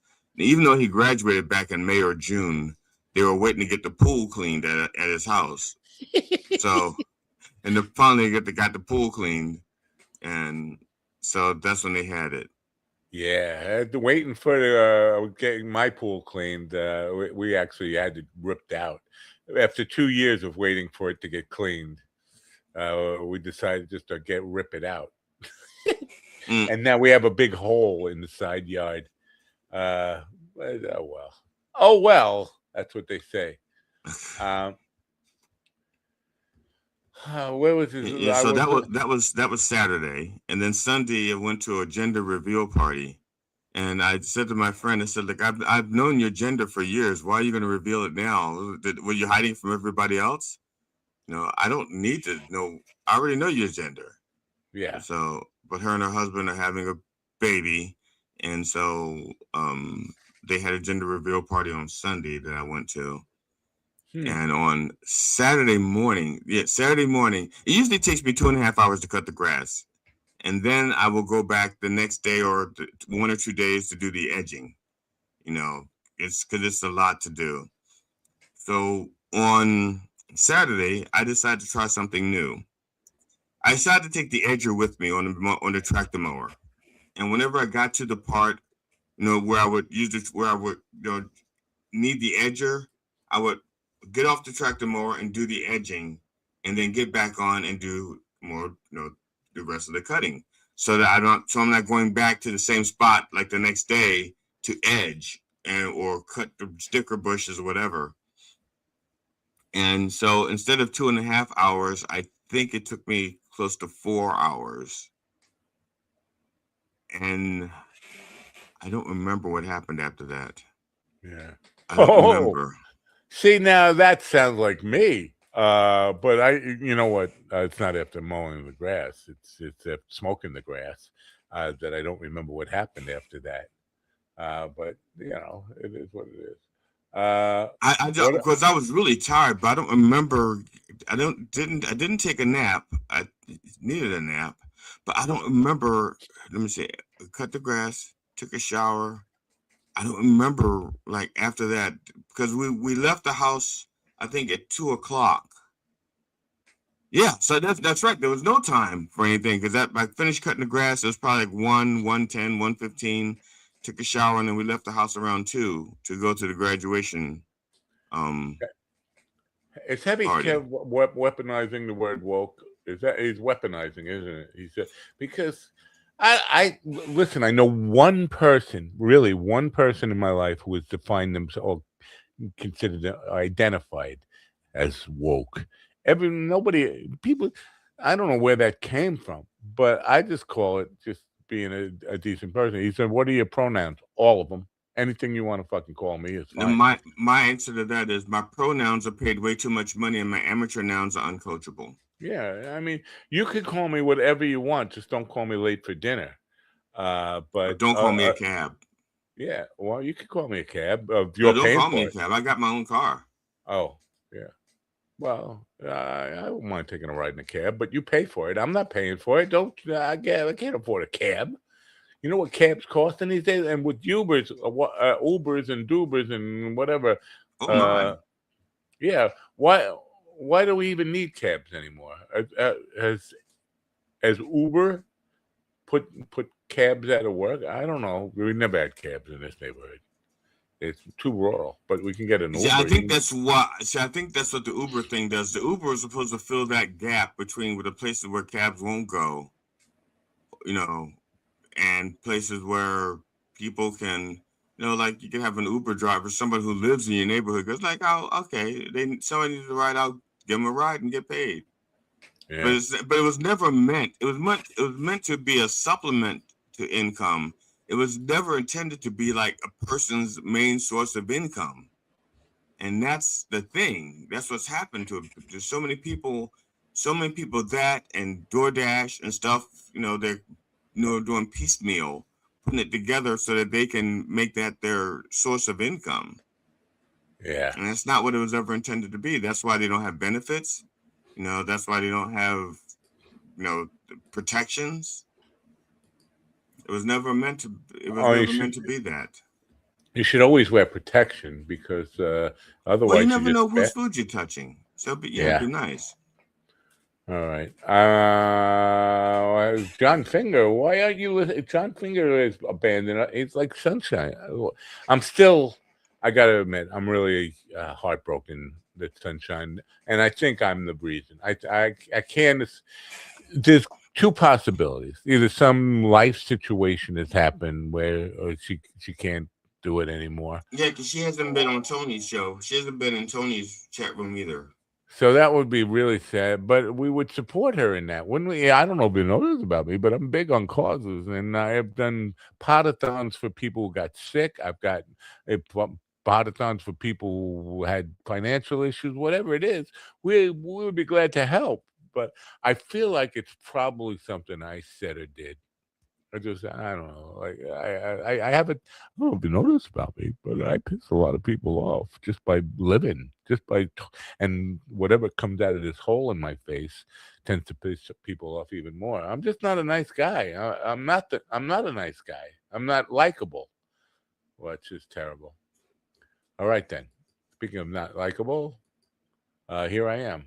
I have nothing left to say. It's Monday morning, and I'm sweating. My armpits are sweating in this hoodie that I shouldn't have worn today, but it was a little chilly when I woke up.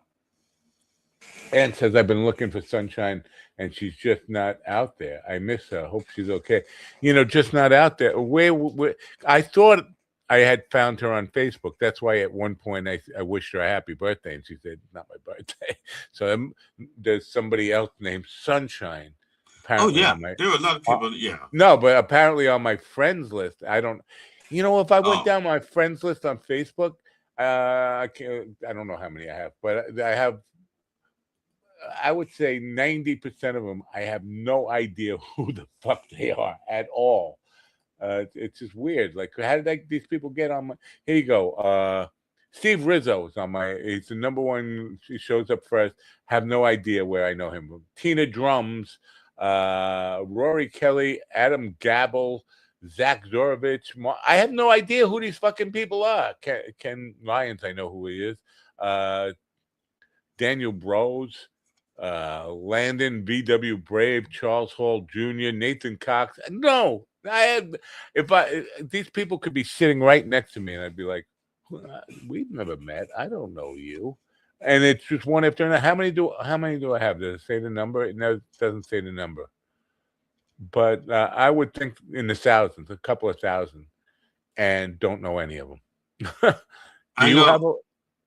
Oh yeah, I have tons of people. Like I don't even know how. Like okay, Kevin Smith is affiliated with like what was it, Silent Bob, and I think Silent Bob and Jay. I think that's that Kevin Smith.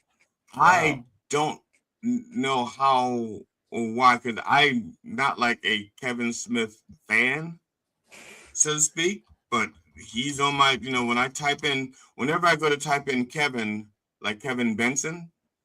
As soon as I type in Kevin, it comes up Smith and Benson. Wow. And I'm like, okay, I don't remember. I wouldn't have followed him for any reason. I don't know who. I mean, I know who he is. He's just not one of. I wouldn't follow him. But I am. Apparently, he and I are close friends, I guess, or something. Well, not close friends. I followed him, but because he started his own weed company a while back, and I was interested in that. Ton of sunshines out. You know what? Ton of sunshines out there. I know she watches the Eagle Stories and Nancy Guthrie case, so I deliberately put a comment out there, hoping she might reply. No luck. I didn't know there were that many sunshines out there. I've never met in person somebody named Sunshine in my life, and in fact, I would probably say that she's probably the first person I ever knew of with that as a name. Wait a minute, Kevin Smith is dead? Wow, Kevin Smith died. Let's check that out. Is that true? Which Kevin Smith? Because I also went to high school with a guy named Kevin Smith. Is he dead? That's probably a pretty popular name, don't you think? I don't know if you know it's about Smith, but it's a second most popular name in the phone book. Is it Jones? What's a phone book they say? What's number one? Jones? Johnson. Yep. Johnson is 50. Hold on. I got to shut up. Oh, no, I didn't mean to answer. I meant to tell you to shut up. If you're listening on the phone there, I meant to tell you to shut up and get off my phone. Okay. Doesn't say he died. He's 56 years old, born August 2nd, 1970, and no death date. So. Okay. I didn't think he was dead because I think I saw, but I didn't. Again, I don't check because I don't listen to him. I'll see his face on like YouTube or something, and I just keep going. I don't care. He looks very sickly. He does. He looks very thin and very unhealthy. Yeah. but it doesn't say he's died yet. Perhaps Heavy Kev is just delivering some misinformation to the platform, which we are known the Kevin Smith he knows is dead. Like you said, it's a very popular. It's a very popular name. Yeah. Do you feel any remorse about spreading misinformation, Kev? Do you feel remorseful about that? I don't think so. Oh, you know what? Yeah, so let's talk a little bit about the old political thing here. Okay. Trump is out there saying he's going to be impeached, and I think he's wrong. Hakeem Jeffries met with Jared Kushner. You know, fucking, what are you doing? Jared Kushner is not part of the government. Why is the minority leader in the House talking to Jared Kushner at all? It shouldn't be. But right after that meeting, he came out and said, "I have no interest in impeaching Donald Trump." And Hunter Biden on this thing with Nate was talking about the Nuremberg trials. He said, we need accountability. We need to be able to identify and call out these crimes that these people have committed and have a real accountability, much like the Nuremberg trials. And Hakeem Jeffries is saying he's not interested in that. He just, whatever happens in the midterms, they're not going to pursue that. I think I agree with Hunter Biden 100% on this. We have to, and I'm not a Democrat. I have to say this over and over again. If the Democrats win in the midterms, which I think is a big if, because I think not only are there more fucking Trump loyalists than we believe there are, but I think you're going up against possible shenanigans, intimidation, and all sorts of things to keep people away from the polls, voter suppression, and all that. So if they win, I think it's imperative that day one should be get Trump out of office. And even if that leaves us with J.D. Vance, I feel like if Trump was out of the picture, J.D. Vance would moderate somewhat to a maybe not acceptable degree, but somewhat more moderate than he is now, because he's just full of shit now. Talking about how inflation is down, unemployment is down. It's like, and people, do you believe that? For what it's worth, I don't think J.D. Vance is as big a thief as Trump is. Yeah. So because Trump his whole almost all of what Trump is doing is trying to steal money, and he's got people focusing on the fact that he wants to put his name on everything, but that's part of the cover up for him to steal money from the government. So that's so you get, if you get rid of Trump, so he doesn't have the protections of the supposedly the office of president. Go after him, try to claw back some of the money. And it also would be a lesson to J.D. Vance. Say, look, we just got rid of Trump. We don't have a problem getting rid of you. Yeah. Maybe. I don't know. Fun fact, Donald Trump has made more money insider trading in the last month than Nancy Pelosi has made in her entire life. Now they're assuming. Okay, all right. I got you. Yeah. Nancy Pelosi. Listen, she has probably made. She married a millionaire with vineyards and all this stuff. She's been in politics since Nixon was in office, and she's the daughter of a former governor. Right. So it's not like she was born poor. She always had money to invest, but there's no doubt that she took advantage of her position to make more money than she would if she wasn't in that position. Yeah, but we don't know that she did insider trading, or if she did, we don't. Yeah, we don't know that. You're right. Yeah, we don't know that, and she's not a billionaire. Now, but the fact that Trump has made more in the last month than she has made in her entire life with trading and politics and everything she's been involved in, the speaker fees, that doesn't outrage people. They still, Nancy Pelosi, what about her insane trade? Come on, dude. It's not a whataboutism when you just call out extreme hypocrisy. And that's what they should have done is then say Trump has made more money in the past 2 months from insider trading than Ronald Reagan made in his entire life. Yeah. Because then you compare it to somebody that they would go like, oh, maybe. I don't know. Because some of the MAGA, people. No, I just want to interrupt myself. You going to interrupt yourself? Yes, I'm going to interrupt myself.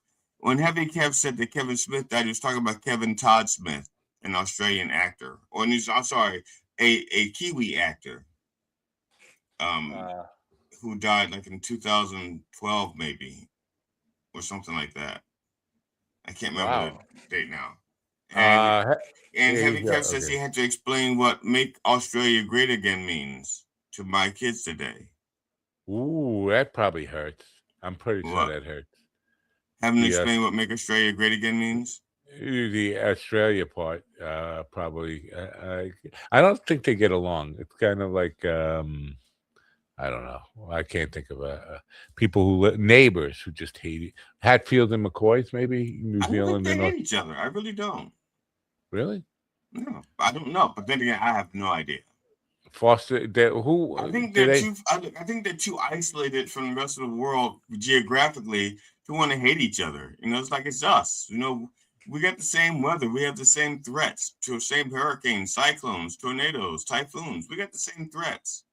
You know, we need to. We're in this together. Are they Foster's log? Because or Vegemite? Are they? Do they partake in the Australian cuisine? Foster's. Here's the Australian shrimps on the Barbie, Foster's Lager, and Vegemite. That's what Australians exist on. That's it, right? Am I right? I'm right. Okay. Yeah. So what does MAGA actually mean? Make America great again. I don't know. Wednesday night, I'm gonna have my hands full of this. Listen, I try to say this over and over again, and I know nobody listens to me. And what do I know? But I feel like conservatives have always wanted to get rid of liberals. Liberals have always wanted to get rid of conservatives. And I think any entity, corporation, small business, a country, needs a balance of conservatism and liberalism, progressivism, if you want to call it that. So people who, and people who will make the case for why change should be slowed down, and people who really want change sped up, and there has to be some balance between them. They have to. It's like a checks and balances between them. And this idea that you want to get rid of the other side, that's not good for anybody.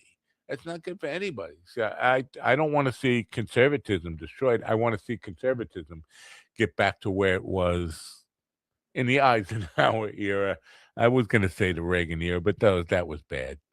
If we were, but that was bad, okay. That was bad, okay. Yeah.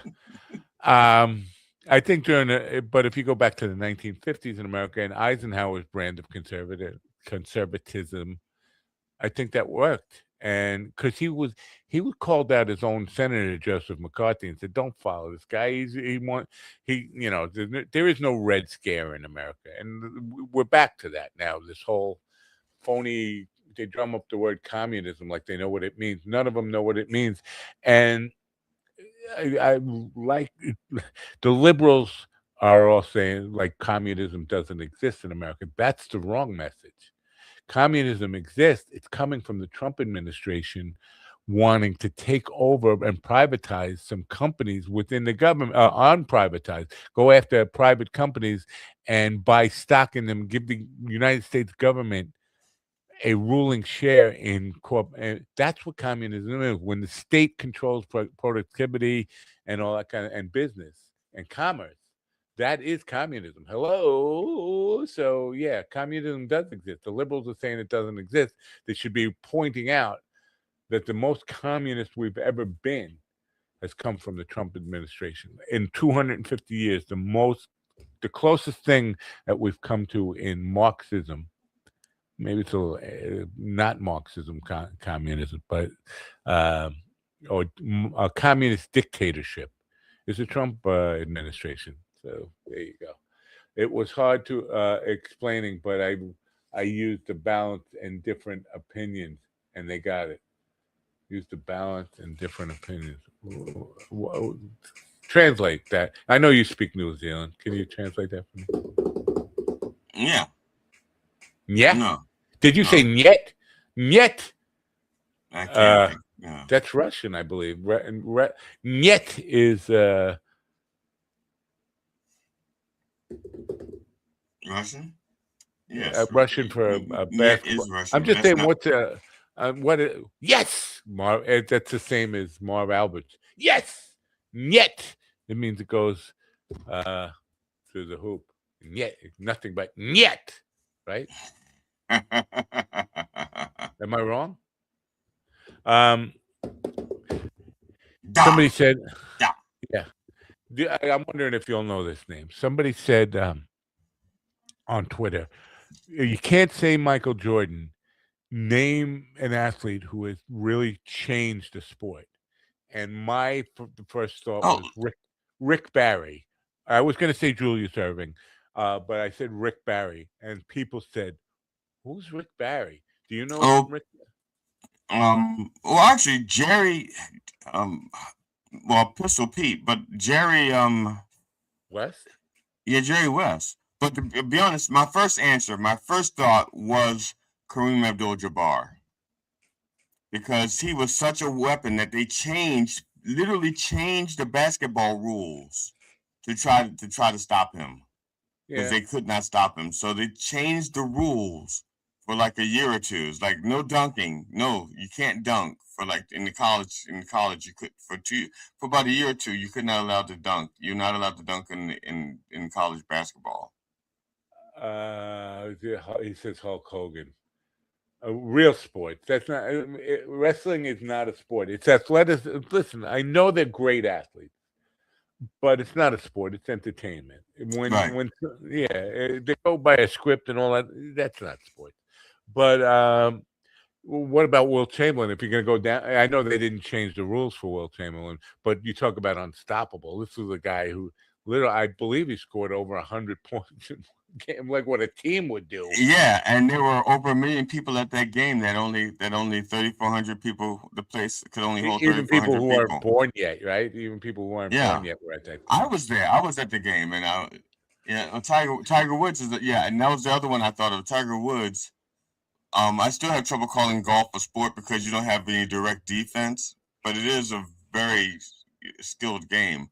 But yeah, Tiger Woods, they started tiger-proofing golf courses by putting in dog legs and stuff. Yeah, I thought like I don't know, a rib shack, and he's gonna get distracted because he's black and they love rib. They started tiger-proofing golf courses. And they would plant watermelons as a trap. I mean, Bill Russell and Will Chamberlain changed the game, but they didn't change the rules for them. Like Deacon Jones, they changed the rules in football because of Deacon Jones. But didn't just in the change? Don't you agree that Julius Erving kind of, I don't know, he created made dunking an art form and something that everybody wanted to do, because before that time, Kareem Abdul-Jabbar could dunk because of his height, but then you had all these guys taken to the air, and I think Michael Jordan was definitely inspired by Julius Erving. Oh yeah, you don't even have to say I think. You're being polite when you say I think. He was inspired by Julius Erving. Yeah. So matter of fact, I think anybody after Julius Erving was inspired by Julius Erving. But do you know who Rick Barry was? You know who Rick Barry was, right? Yeah. He was the underhanded foul shooter. And you know what? I have to take that back, because I did say Rick Barry changed the game, but nobody followed him in that, right? Have you seen anybody else do the underhand? I've seen a couple of people try it, and a couple of coaches have tried to get people to do it. And I've seen some players do it as a novelty thing. Like their team is up really, really far, and so they go to the foul line, they shoot like that. But that's. But I was surprised that people didn't know who he was, though. Jerry West, Pistol Pete. I think Pistol Pete changed, but like I said, to me, when you have people that they change the rules of the sport for, those are, like I said, so Deacon Jones. Well, then Eddie Goodell would qualify under your definition. You know who Eddie Goodell was? He was the first black NASCAR second baseman on the Mets. No. Wrigley, I got him for the Cubs. Eddie Goodell was a little person who would walk every time he came up to the plate. And they had to outlaw, I don't know, give a height because it was impossible to hit his strike zone. His strike zone was that big. And it was low to the ground. So, Eddie Goodell changed the game. I think they outlawed midgets. No, they couldn't. Yeah, that's illegal. You can't outlaw midgets, small little people. I don't know. Is there a height? Well, I have to Google Eddie Goodell. Now, there was also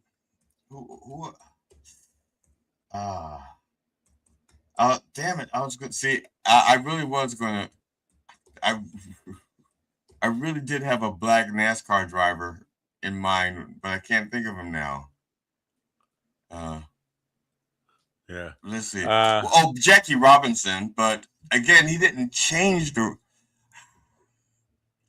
He did change the sport in the sense that it became, it officially became integrated. Yeah. Or that was the beginning of integration. Yeah, why didn't I think of that one? That is definitely like there were the Negro leagues where they had great players, but the sport as it's known today was definitely changed completely by Jackie Robinson becoming a major league, not Negro League baseball player. Here's the question that there is no official limit. This is going to bother people. There is no official minimum or maximum height limit in baseball. Players of any height can play professionally, ranging from very short players like Jose Altuve at 5'6". See, 5'6" is not very short. Eddie Goodell was like 3'1". To exceptionally tall players like Aaron Judge at 6'7". So 5'6", yeah, that's not extremely short. I know plenty of people who are under 5'6", and they would, they might feel a little sensitive about that, but that's not like a midget. And that's what I'm asking, Google. Are midgets allowed to play? Not a 5'6" guy. I'm sorry. See, now I'm going to hell for saying midget too many times, right? Is that I'm reading here. Goes he stood 3'7" tall. He became the shortest player in the history of major leagues. He made a single plate appearance and was walked with 4 consecutive balls before being replaced by a pinch runner at first base. His jersey bearing the uniform number 1/8 is displayed. Okay, all right, but I'm trying to think here. He only made 1 appearance? Yeah, that's so weird. If it worked and they allowed it, there's a picture of him here. And you see him at batting, and he's just too small. It worked. He got on base. So I would think you'd put him in the lineup. Oh, maybe he'd have to play a position. There was no DH, right? Then probably moving, his range was probably very small. Like if you put him in the infield, he couldn't. Even in the outfield, where he's got very short range because those little legs, they're like chicken legs. I don't know if you've ever seen a chicken run, but they don't run very fast. They put him into the bottom of the first inning as a pinch hitter. Let me see. So you'd keep somebody like that on the team for when you're getting no hit. There's 2 outs in the bottom of the 9th, and you're being no hit. You put him up there, and at least he gets on base, and then you pinch run for him. I would, it's that exploitation. It's exploitation, but fuck it, do it. I don't know. Poor Eddie Goodell. He had 1. What did he get paid for that 1 at bat? Well, it's funny. They said his contract. This is what they're saying. The contract had been. Oh, okay. Let me go back to the contract. Let me see. 1951, Goodell entered the second half. Yeah, we read that. I want to get to the contract. Immediately, umpire Ed Hurley called the Browns manager Zach Taylor. Veek and Taylor had the foresight to have a copy of Goodell's contract on hand, as well as a copy of the Browns' active roster, which had room for Goodell's addition. The contract had been filed late on the day of Friday, August 17th. Vick knew the league office would summarily approve the contract upon receipt and that it would not be scrutinized until Monday. Upon reading the contract, Hurley motioned for Goodell to take his place in the batter's box. All contracts must now be approved by the commissioner of baseball. So there's there's a change. They changed the rule about contracts. They all have to be approved by the commissioner of baseball. Yeah. Okay. The change to, well, maybe that's not a change. Maybe that was the rule. It's just that the commissioner of baseball couldn't review it until Monday. I don't know. The change to that day's St. Louis Browns scoreboard listing Goodell and his uniform number had gone unnoticed by everyone except Harry Midhour, a writer for the St. Louis Globe-Democrat. The Browns publicity man shunted Midhour's inquiry aside until Goodell stepped up to the plate. Even his teammates had no idea he was actually going to play in the game. Wow. And it said Goodell was under strict orders not to attempt to move the bat off his shoulder. When Vick got the impression that Goodell might be tempted to swing at a pitch, he warned Goodell that he had taken out a $1 million insurance policy on his life, and that he would be standing on the roof of the stadium with the rifle prepared to kill Goodell if he even looked like he was going to swing. Vick had carefully trained Goodell to assume a tight crouch at the plate. He had measured Goodell's strike zone in that stance and claimed it was just 1.5 inches. However, when Goodell came to the plate, he abandoned the crouch he had been taught for a pose that Vick described as a fair approximation of Joe DiMaggio's classic style. All right. Okay. Wow. Eddie Goodell belongs in a list with Michael Jordan, Kareem Abdul-Jabbar, Tiger Woods, Jackie Robinson, Julius Erving. It's weird, but you don't see. They stopped doing it. You haven't seen a midget. Sorry, midgets. You haven't seen a little person in baseball since. I would think that's depending on the size, especially before they reduced the roster size, when you could have 40 people on a roster. Right. Keep a midget on hand in case you need to walk. Yeah, it's like when I used to play golf. I had 14 right-handed clubs and 1 left-handed club. I had 13 right-handed clubs and 1 left-handed club, just in case I got into a situation where I had to hit the ball left-handed. Right. And what I know about hockey could probably fit on the head of Eddie Goodell's dick. Couldn't have been that big. We've never seen. Okay, first of all, we've never seen it, so I'm not going to go there. Well, it couldn't have been very big. Just so. All right, we could say my dick instead, which is even smaller than Eddie Goodell's somehow. But I don't know anything about hockey, and that's the point I'm making. But what about a couple of names I'll throw out here? Bobby Orr is considered probably one of the best. Wayne Gretzky. Either of them get that just by being great? Did they change the game?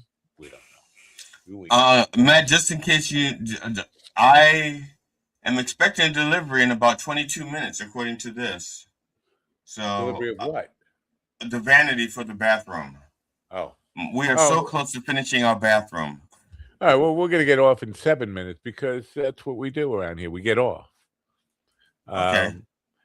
What are the big sports down there? And is it soccer and down there and you're down under kind of your little? It's probably football, which is our soccer, their football, and probably cricket. Pele, right?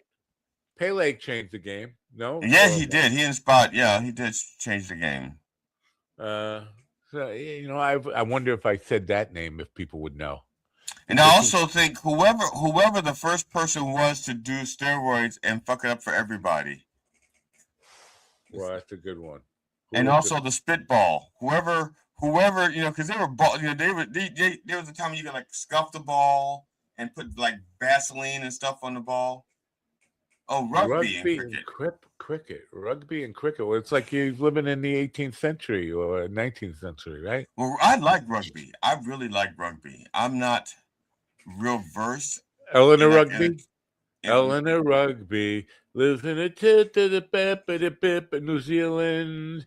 She can kick a ball or swat a stick or whatever they do in rugby. What do they do in rugby? I don't know the game, really. I'm sorry. Well, there are a lot of scrums.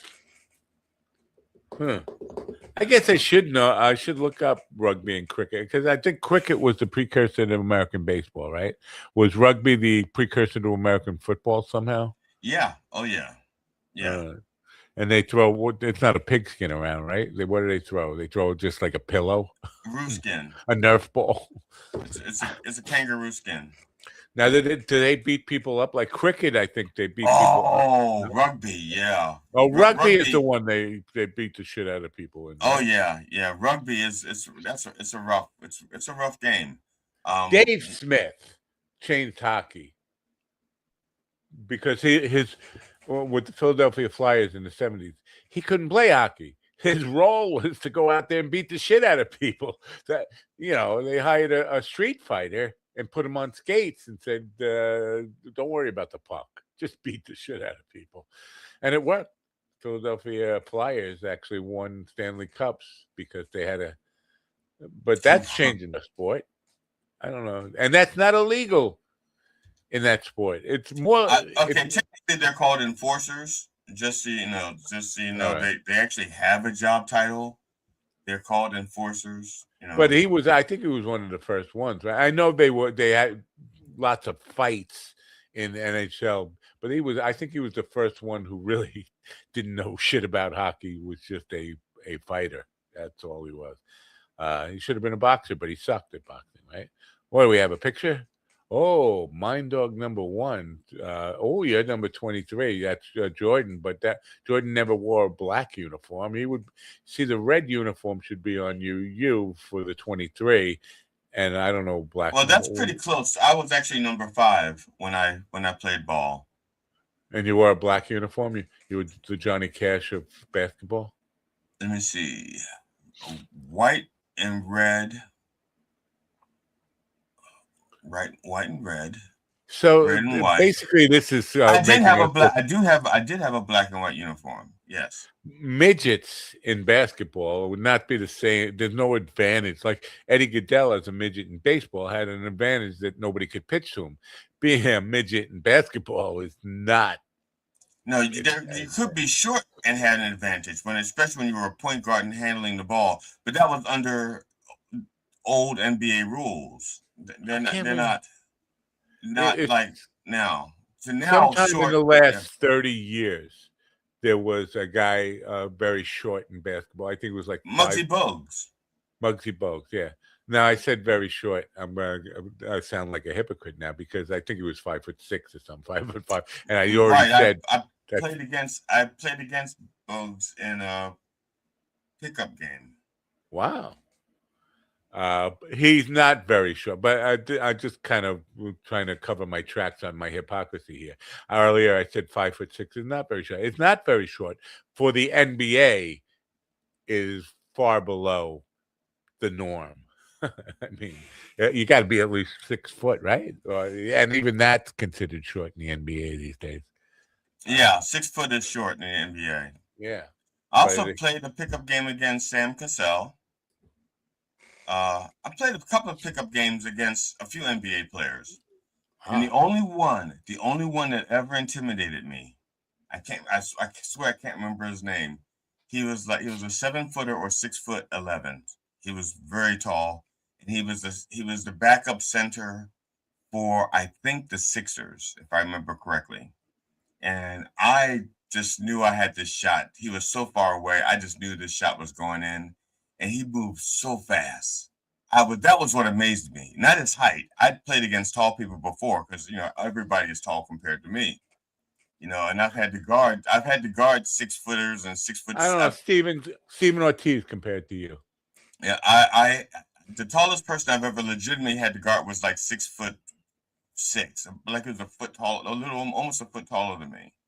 But this guy, I just knew the shot was going. I just knew it was going. I did my little fadeaway and I shot, and he moved so fucking fast, and he just blocked it and knocked it clear across the gym. Just, and I was like, fuck. And I looked at him and I went, you move fast. And he goes, I'm in the pros. He's like, what the fuck do you think? He's like, I'm a pro basketball player. Of course I move fast. It's like, but he taught me a very valuable lesson.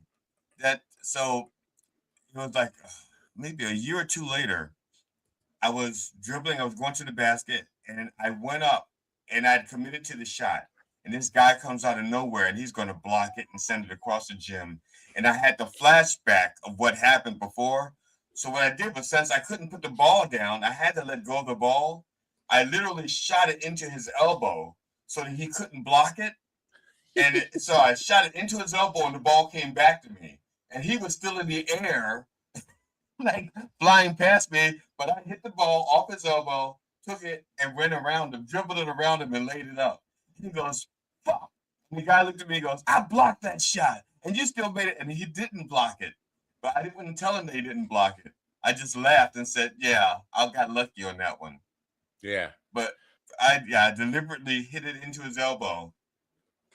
You know what? Maybe tomorrow we have no guest. I've been working on Sean Collins, who is a comedian I love out of Toronto, Canada. No, I think he's from Montreal. Maybe that was him calling from Montreal before, come to think of it. But I'll do my best to get a guest. But maybe in the meantime, I'll plan on a top 20 list of all the greatest athletes of all time. Before we get off the air here, I wanted to bring this up. Speaking of bliss, yesterday I came across a YouTube video that said, I hate Neil Young.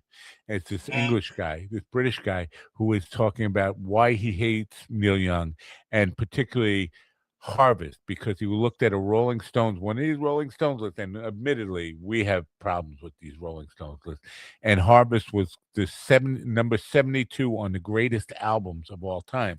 And this guy is like, no, if you think of all the albums that have come out ever, there's probably a billion of them, right? And so Harvest is number 72 was an outrage to this guy. But and I, you know me, I'm not a Neil Young apologist or any way.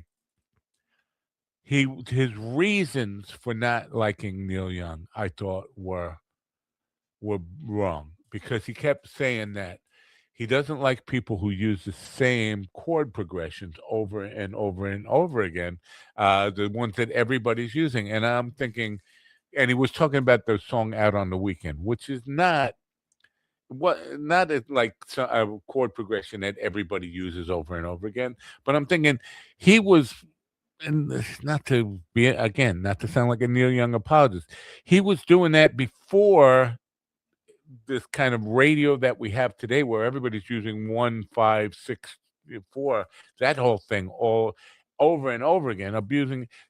And if you're just going to hate on people just because they're using chord progressions, that you can start with the Beatles, you could start with the Rolling Stones, you could start with Chuck Berry, even you could start with Elvis Presley, you can go back to Ernest Tubb, you can go back. I mean, you can go back as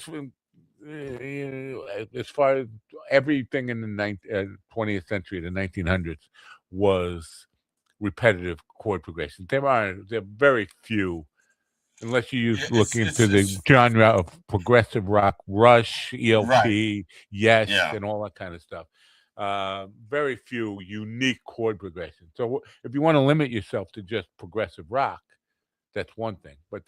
And so you're calling out Neil Young for the wrong reason. Neil Young, if he's going to be called out, should be for his insanely cat-like vocals, his terrible guitar playing, his overuse of one-note distorted bends that are kind of out of tune.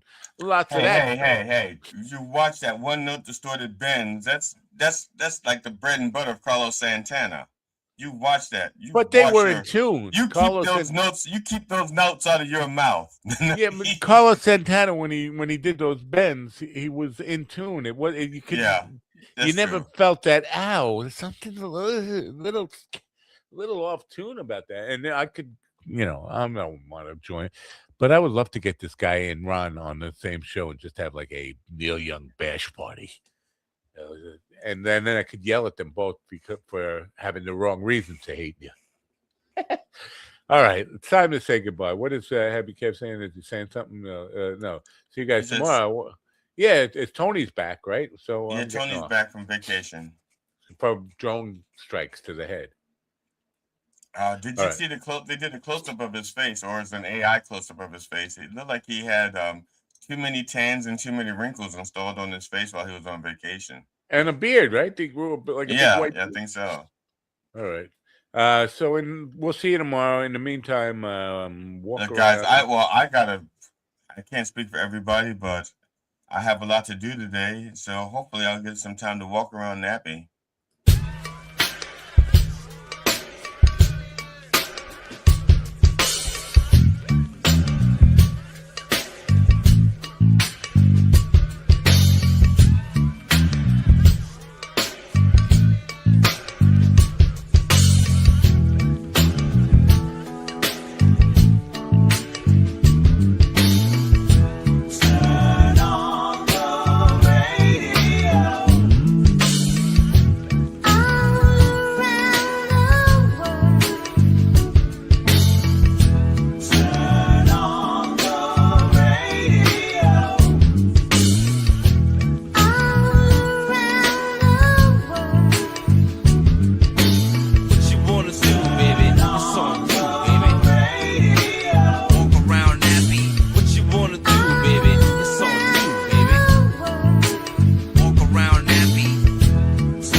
to me, listen to me, listen to me now.